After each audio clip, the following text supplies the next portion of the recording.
Welcome to YoYo TV. Telangana రాష్ట్ర CM KCR తనదైన మార్కుతో తెలంగాణ రాష్ట్రాన్ని అభివృద్ధి పదంలో నడిపిస్తున్నారు అనటంలో ఎటువంటి అతిశయోక్తి లేదు. ఇక తన కూతురు కవిత విషయంలో కేసీఆర్ కీలక నిర్ణయం తీసుకున్నారని సమాచారం. నిజామాబాద్ లోకల్ బాడీ ఎమ్మెల్సీ ఎన్నికల్లో టీఆర్ఎస్ అభ్యర్థి కవిత ఘన విజయం సాధించిన విషయం తెలిసిందే. ఇప్పుడు తన కూతురు కవిత ఎమ్మెల్సీగా గెలుపు మాట ఎలా ఉన్నా ఇది ఇప్పుడు కేసీఆర్ కు పెద్ద సవాల్గా మారింది. కవిత తెలంగాణలో బలమైన మహిళా నాయకురాలు. ఇక ఆమె సేవలు పార్టీకి ఎంతైనా అవసరమని, కవితకు మంత్రి పదవి దక్కుతుందని రాజకీయ విశ్లేషకులు సైతం భావిస్తున్నారు.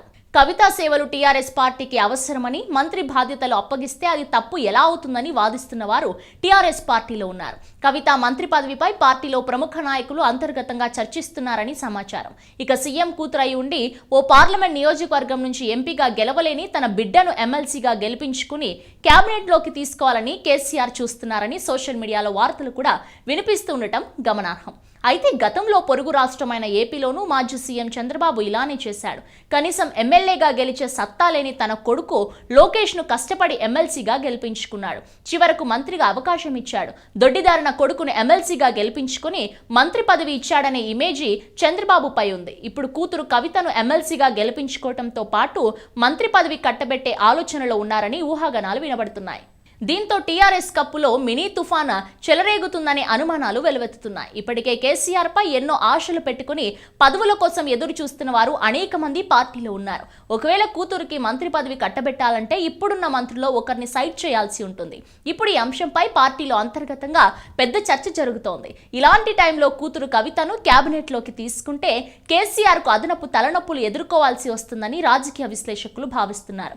గత అసెంబ్లీ ఎన్నికల్లో కేసీఆర్, కేటీఆర్, హరీష్ రావుని ఆదరించిన తెలంగాణ ప్రజలు పార్లమెంట్ ఎన్నికల్లో మాత్రం కవితను మాత్రం తిరస్కరించారు. అప్పటి నుంచి ఇప్పటి వరకు కూతుర్ని ఎలాగైనా లైమ్ లైట్ లోకి తీసుకురావాలని కేసీఆర్ ప్రయత్నిస్తూనే ఉన్నారు. ప్రత్యేక దృష్టి పెట్టి మరీ కవితను ఎమ్మెల్సీగా గెలిపించుకున్నారు. అదే స్పీడ్ లో ఆమెను కేబినెట్ లోకి కూడా తీసుకుంటారని అంటున్నారు.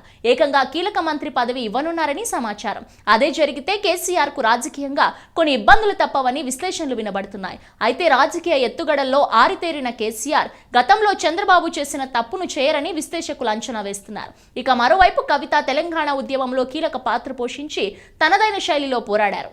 తెలివైన నాయకురాలిగా రాజకీయ ప్రత్యర్థులపై తన మాటల ఎదురుదాడితో సమాధానం చెప్పగలిగే సత్తా ఉన్న మహిళా నేతగా కవిత గుర్తింపు పొందారు.